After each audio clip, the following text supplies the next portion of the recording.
future after another, teasing apart the possibilities. Should you face Cazador? Should you run? And what of his ritual ascension? How can you turn that to your advantage? You're weighing up your prospects when a faint noise jerks you alert. There's someone in the dark. Shit. Peace, brother. We're just here to take you home.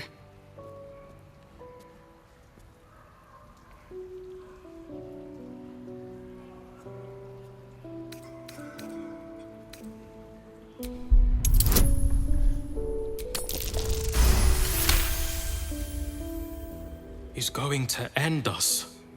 Of course not. The Master needs us. We're loyal. And more to the point, we're useful.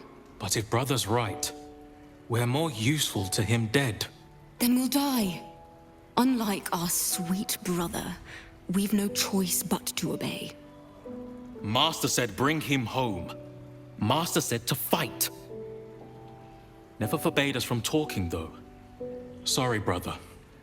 This is the best we can do.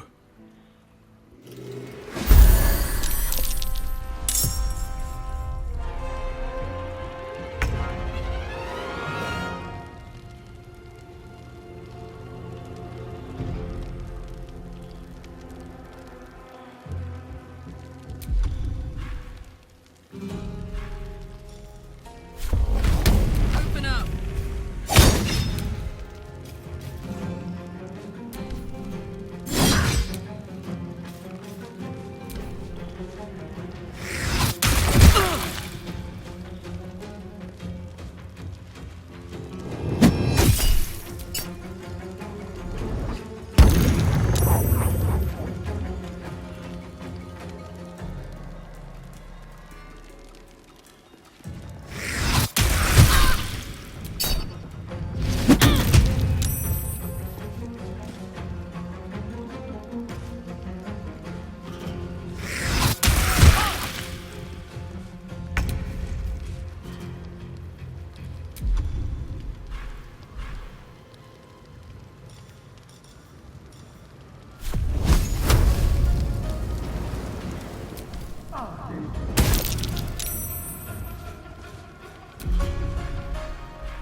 This way. My faith will protect me.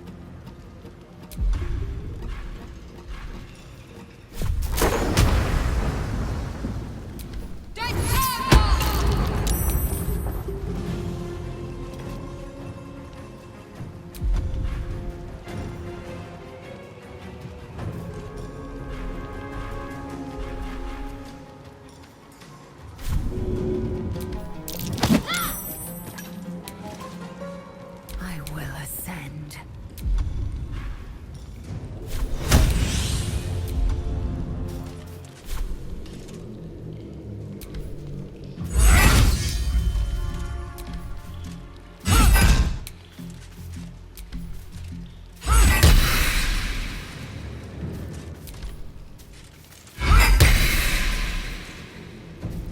You bow, or you break.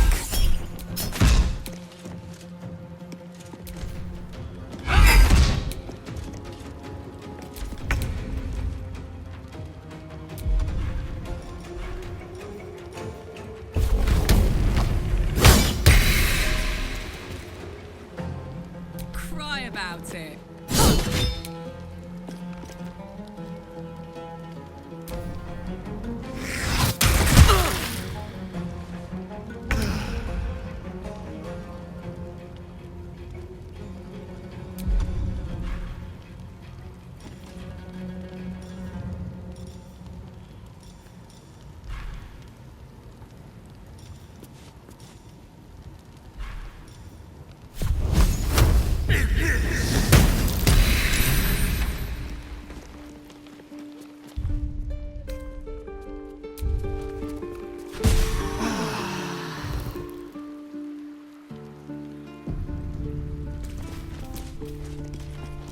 Cazador's minions have picked up our trail.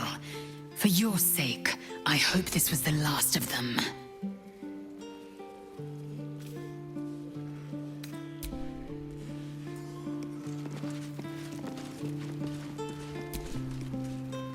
That little hideaway that we found in the cloister, it almost felt like I'd found a piece of my childhood.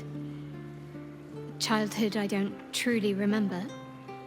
But remember it or not, I felt right at home there.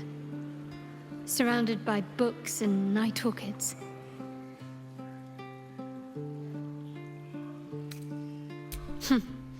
Don't tempt me. Might find it hard to leave. Well, can you imagine what it would have been like growing up in that place? Endless training, no privacy, facing scorn wherever I looked.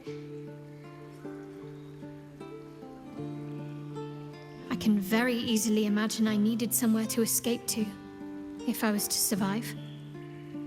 I have the strangest feeling that I wasn't always alone there. Don't ask me why, but I almost sensed the conversations, the laughter. Perhaps I had an imaginary friend. Wouldn't surprise me. Anyway, I think that little hideaway helped shape who I am, as much as any sermon or training did. Funny the things that influence you.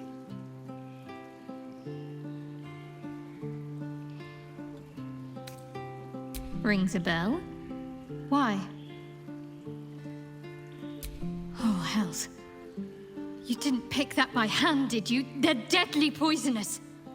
Joking. They're safe. And beautiful. Thank you. I don't have anything to give you in return, I'm afraid. Well, perhaps I can come up with something later, all the same. Most are lost forever. Some may creep back into my mind if I encounter anything that helps clear the fog. Then there's what Shah did restore to me. Memories of pain, suffering, both my own and what I inflicted. It's overwhelming. Like a lifetime's worth of nightmares unleashed all at once upon waking. I can barely untangle one moment from another, not that I even want to. I just know that my heart sinks if I let my thoughts wander to them.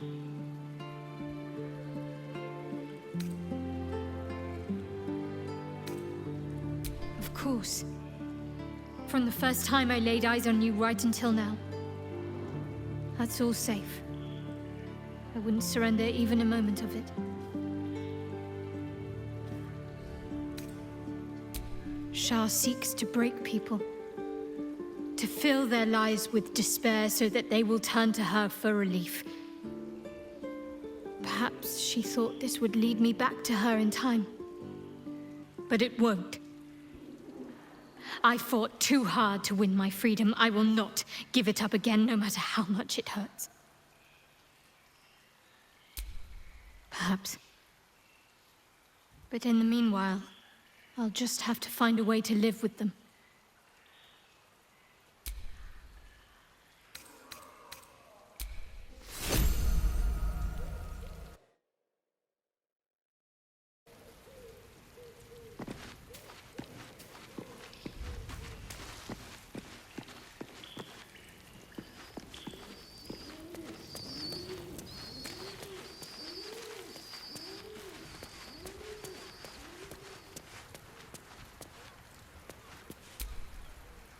Is something burdening you?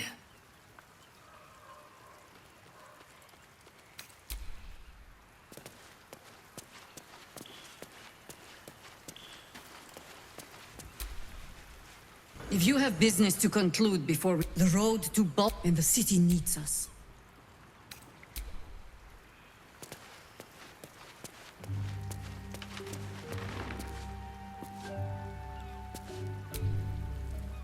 It is splendid to see you again, my friend. If you hadn't saved me from that mob, I'd be penning a guide to the afterlife based on first-hand experience. Perhaps you would hazard a guess as to why the mob turned on me?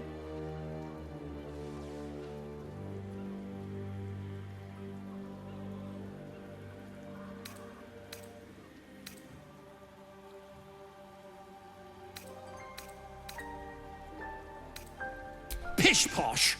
That strutting tyrant has a long reach and a steel fist, but he's a puppy dog compared to the real horror that haunts our streets. The Lord of Murder has returned. As he did 100 years ago, Baal has set his accursed sights on Baldur's Gate. And his temple runs red with the blood of the innocent. Oren is his chosen. And like Sarevok before her, she is able to take on the savage form of the Slayer. If the Slayer is not stopped, it will slaughter every living thing in this city. As one of those things, I'm particularly eager to stop it. And there is a way. I have a study of the beast, penned by the wizard Irenicus himself. It contains all the knowledge needed to slay the Slayer. Now I just need a brave adventurer, willing to face Baal's chosen, and to put the knowledge into practice.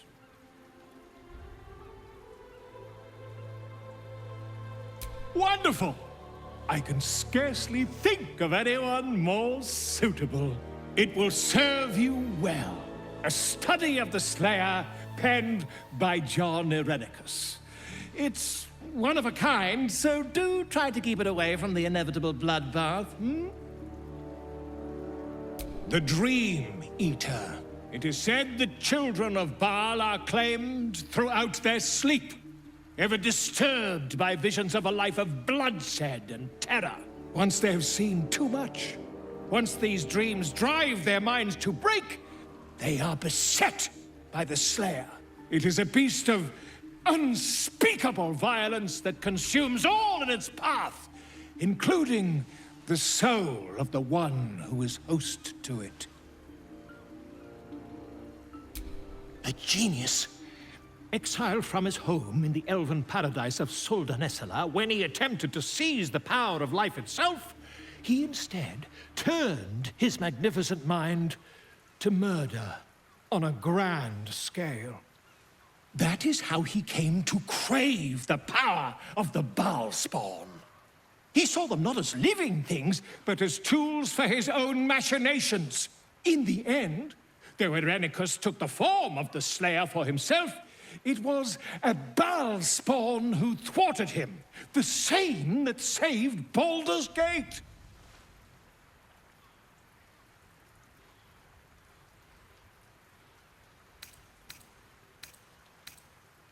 Quite so. I was rather hoping you'd gathered all the rest of the adventuring paraphernalia yourself. You'll need every advantage. I am a living witness to Baal's defeat those 100 years ago. So I know your battle against him is not futile. He can be stopped, but not all of those who stood against him survived. And those who did were never the same again. I wish you luck, my friend. And I hope that when I see you again, you'll be in one piece. 2 or 3 at most.